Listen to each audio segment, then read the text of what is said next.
좋은 아침입니다. 로마서 15장 14절에서 21절 말씀 보겠습니다. 네, 형제들아, 너희가 스스로 선함이 가득하고 모든 지식이 차서 능히 서로 권하는 자임을 나도 확신하노라. 15절. 그러나 내가 너희로 다시 생각나게 하려고 하나님께서 내게 주신 은혜로 말미암아 더욱 담대히 대략 너희에게 썼노니. 바울은 지금 로마 성도들에게 실생활에 있어서 어떻게 의를 나타내는지에 대해서 여러 가지 자세한 권면들을 해왔는데요. 지금 이제 14절, 15절에서는요. 이와 같은 자세한 권면들이 혹시라도 수신자인 로마 성도들을 무시하는 처사가 되지 않게 하려고 조심하는 그런 표현을 쓰고 있습니다. 바울은 로마 성도들에게 선함이 가득하고 또 지식이 찼고 서로 가르치고 권면할 수 있는 능력이 있음을 확신한다라고 격려합니다.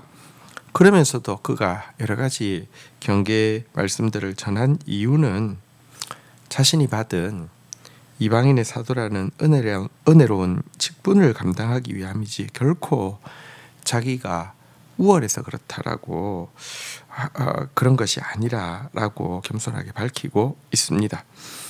우리 그리스도인들이 이제 하나님의 말씀으로 권면할 때 꼭 가져야 될 자세가 바울의 이와 같은 자세입니다. 하나님으로 말미암아서는 담대하지만 통로인 자신에 대해서는 항상 겸손한 것, 이것이 하나님의 일꾼이 절대로 놓지 않아야 될 바른 자세이고요. 바울은 이와 같은 자세를 보여주고 있습니다. 16절 보겠습니다. 이 은혜는 곧 나로 이방인을 위하여 그리스도 예수의 일꾼이 되어 하나님의 복음의 제사장 직분을 하게 하사 이방인을 제물로 드리는 것이 성령 안에서 거룩하게 되어 받으실만 하게 하려 하심이라. 바울은 자기가 이방인의 사도로서 구체적으로 감당해야 될 사역이 무엇인지 여기 짤막하게 밝히고 있는데요. 그것은 무엇이냐고 하면 그들의 시간, 물질, 건강, 생명을 하나님께서 받으실 만한 거룩한 제물로 성별되게 바쳐지게 하는 일이다라고 밝히고 있고요. 그런데 이 일은 먼저 성령 안에서 거룩해져야지만 되는 일이다라는 것도 덧붙이고 있습니다. 하나님은 거룩하지 않은 것은 절대로 받지 않으시고요. 또 거룩함이란 인간 자체에게서 나오는 것이 아니라 오직 성령을 통해서만 가능한 일이기 때문에 그렇습니다. 이 때문에 바울은 이방인의 사도로서의 사역을 감당함에 있어서 철저히 자기 힘이 아니라 성령의 능력을 의지해서 사역했고 뿐만 아니라 매 순간 성령님께 이 이방 성도들을 올려드리면서 중보하고 있었던 것입니다. 17절부터 보도록 하겠습니다. 그러므로 내가 그리스도 예수 안에서 하나님의 일에 대하여 자랑할 것이 있거니와 그리스도께서 18절 그리스도께서 이방인들을 순종하게 하기 위하여 나를 통하여 역사하신 것 외에는 내가 감히 말하지 아니하노라.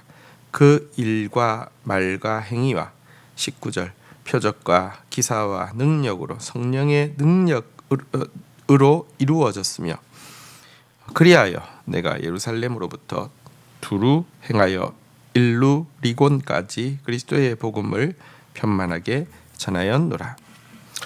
여러분, 사실 바울은 이방인의 사도로서 감당한 직무에 대해서 말을 하자고 하면 인간적으로 자랑할 것이 참 많은 사람입니다. 정말 엄청난 헌신을 했고요. 놀라운 열매를 거뒀습니다. 그런데 읽었던 17절, 18절에 보면요. 자기가 한 일이란 이방인을 복음에 순종케 하기 위하여서 역사하시는 하나님의 도구로서 자기를 그냥 내어드린 것 외에 없다, 이렇게 이야기하고 있습니다. 이방인을 순종하게 하기 위해서 기획하시고 진행하시는 분은 하나님이셨고 이방인의 사도로서 자기를 그냥 하나님께 올려드린 것밖에 없다고 스스로를 낮추고 있는 것입니다. 어쨌든 이와 같은 그의 드림을 통해서 복음은요, 예루살렘으로부터 일루리곤까지 편만하게 확장되어졌으며 복음에 순종하게 되는 사람들이 많이 늘어나게 되었는데요.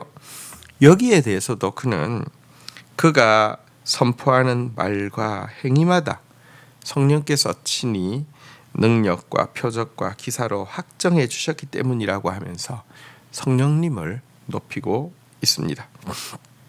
여러분, 사실 이 로마서는 바울이 이제 1차 전도 여행, 2차 전도 여행, 3차 전도 여행까지 했는데 3차 전도 여행 중에 쓰여진 편지입니다. 지금 정말 그의 표현대로 예루살렘부터 그리스 반도 서쪽인 일루리곤까지 복음이 편만하게 확장되었는데요. 이것 내가 한 것이 아니라 하나님께서 기획하시고 진행하시는 일에 그냥 나를 맡겨드린 것이고 성령께서 친히 나타낸 일이다라고 하면서 하나님께 또 성령님께 영광을 돌리고 있습니다.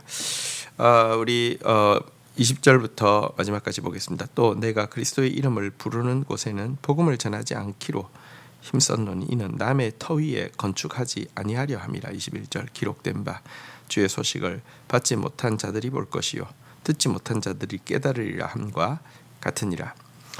그런데 사실 하나님이 하시는 일은 사람을 통하여서 하시는데 어떻게 바울을 통하여서 이와 같은 놀라운 열매들이 맺히게 되었을까요? 읽었던 20절, 21절은 이것에 대해서 중요한 단서를 제공해 주고 있는데요. 바울이 성령의 능력에 온전히 더딥힐 수 있어서 하나님께 온전한 영광을 돌릴 수 있었던 이유는 그리스도의 복음을 받지 못한 영혼들을 향한 목자의 심정이 불탔기 때문입니다. 앞에 본문에서도 나온 바대로 열방을 향한 소망이, 그리스도를 주로 고백하게 하는 열방을 향한 소망이 그의 마음 가운데 가득 차 있었기 때문입니다. 이런 열망 때문에 바울은요, 이미 그리스도의 이름을 부르는 곳에는 복음을 전하지 않기로 결정했고요, 최선을 다해서 복음의 미개척지에 들어가 영혼을 구원하는 일에 힘썼습니다. 그는 사역자로서 자신의 이름과 자신의 영향력을 높이는 데 관심이 있었던 사람이 아니라 주 예수께 받은 사명, 곧 하나님의 은혜의 복음을 증언하는 일을 마치려 하며 자기 생명을 조금도 아까운 것으로 여기지 않는 그런 참된 일꾼이었던 것입니다. 바로 이와 같은 그 중심이, 또 이와 같은 지혜로운 선택과 집중이 있었기 때문에 하나님은 그를 이제 이 소아시아와 그리스까지, 또 조금 지나면요 감옥에 투옥될 것이지만 로마와 당시 땅끝인 스페인까지 복음을 전할 수 있게 해 주신 것입니다. 바울의 이와 같은 소원, 이와 같은 지혜로운 집중, 이것이 또 우리에게 있어야 할 것입니다. 주신 말씀 붙잡고 기도하며 나가도록 하겠습니다. 하나님, 우리가 하나님의 말씀으로 누군가를 권면할 때 하나님으로 말미암은 담대함뿐 아니라 자신으로 말미암은 겸손함도 항상 가지고 있는 자 되어질 수 있도록 도와주시옵소서. 우리가 하는 일의 열매는 거룩을 통하여서만 하나님이 받으실 수 있는 일일진데, 하나님 정말 또 이 거룩은 성령을 통해서만 이루어질 수 있는 일일진데, 하나님 우리가 무슨 일을 하든지 성령으로 하게 하여 주시고 또 영혼들을 위하여서 성령 안에서 충보하는 자로 살아갈 수 있도록 주여 인도하여 주시옵소서. 바울이 실로 엄청난 헌신을 했고 놀라운 열매를 거두었지만 하나님이 기획하신 일에 편입되어져서 성령께서 친히 하시는 일에 수종된 것이다 라고 하면서 하나님을 높이고 있는 모습을 보게 됩니다. 주객이 전도되는 우리를 범하지 않도록 정말 주인이신 주를 높이는 자 되어지게 하여 주시옵소서.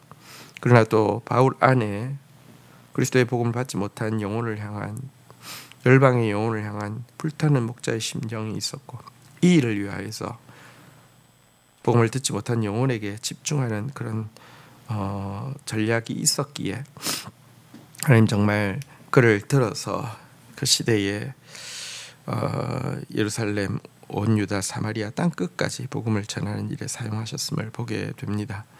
우리에게도 이와 같은 바울의 열정, 이와 같은 바울의 선택과 집중이 있게 하여 주시사 우리 안에 주신 소망이 열매 맺을 수 있도록 은혜를 베풀어 주시옵소서. 예수 그리스도의 이름으로 기도 올립니다. 아멘.